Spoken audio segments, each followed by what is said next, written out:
ಹೆಸರಲ್ಲೇ ರಾಮ ಇದೆ ಅಂತ ಆಂಜನೇಯ ಹೇಳಿದ್ದಾರೆ. ಸರ್, ಅವತ್ತಿನ ಆ ಕಾಲದ ರಾಮಾಯಣದ ಕಾಲದ ಆಂಜನೇಯನಿಗೂ ಇವತ್ತಿನ ಕಾಲದ ಆಂಜನೇಯನಿಗೂ ತುಂಬ ವ್ಯತ್ಯಾಸ ಇದೆ. ರಾಮಾಯಣದ ಕಾಲದ ಆಂಜನೇಯ ದೈವಾಂಶ ಸಂಭೂತನಾಗಿದ್ದ. ಮತ್ತು ಸಣ್ಣ ಮಾತು ಅಂತಲ್ಲ, ಇದನ್ನು ಸಣ್ಣ ಮಾತಲ್ಲಿ ಹೇಳೋದಿದ್ದರೆ ಆ ಆಂಜನೇಯನಿಗೆ ಬಾಲ ಇತ್ತು, ಲಂಕಾ ದಹನ ಮಾಡಲಿಕ್ಕೆ ಬೇಕಾದಂಥ ಶಕ್ತಿಯುತವಾದಂಥ ಬಾಲ ಇತ್ತು. ಇವರಿಗೆ ಬಾಲನೂ ಇಲ್ಲ.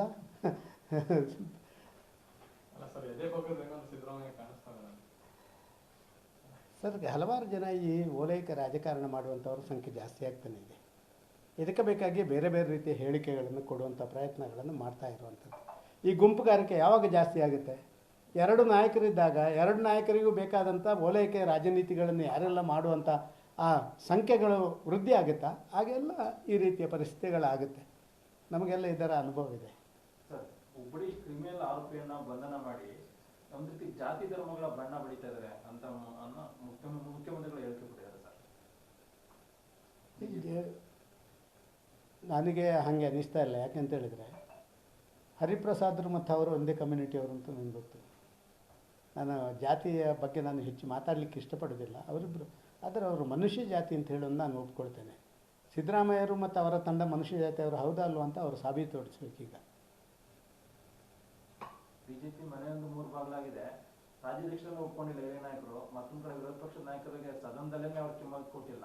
ಇದನ್ನೆಲ್ಲ ಮುಚ್ಚಾಕೊಡೋದಕ್ಕೆ ಈ ರೀತಿ ಪ್ರತಿಭಟನೆ ಮಾಡ್ತಿದ್ದಾರೆ ಅನ್ನೋ ಮಾತನ್ನು ಕೂಡ ಪ್ರಸ್ತಾಪ ಮಾಡಿದ್ದಾರೆ.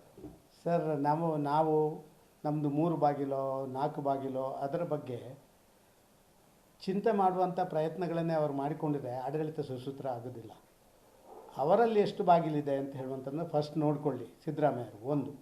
ಎರಡನೇದಾಗಿ ಸಿದ್ದರಾಮಯ್ಯರಿಗೆ ಇವತ್ತು ಇರುವಂಥ ಜವಾಬ್ದಾರಿ ಅದು ಕೇವಲ ಯಾವುದೋ ಒಂದು ರೀತಿಯಲ್ಲಿ ಬೇರೆ ಬೇರೆ ಪಕ್ಷದ ಮೇಲೆ ಕಣ್ಣಿಟ್ಟು ಕೆಲಸ ಮಾಡುವಂಥದ್ದಲ್ಲ, ಜನರ ಸಮಸ್ಯೆಯ ಬಗ್ಗೆ ಕಣ್ಣಿಟ್ಟು ಕೆಲಸ ಮಾಡುವಂಥದ್ದನ್ನು ಅವರು ಮಾಡಬೇಕು. ಬಿ ಜೆ ಪಿಯಲ್ಲಿ ಹೌದು 3 ಬಾಗಿಲು ಇರಲಿಲ್ಲ ಅಂತ ನಾನು ಹೇಳೋದಿಲ್ಲ. ಒಂದು ಕಾಲದಲ್ಲಿ 3 ಬಾಗಿಲಿತ್ತು.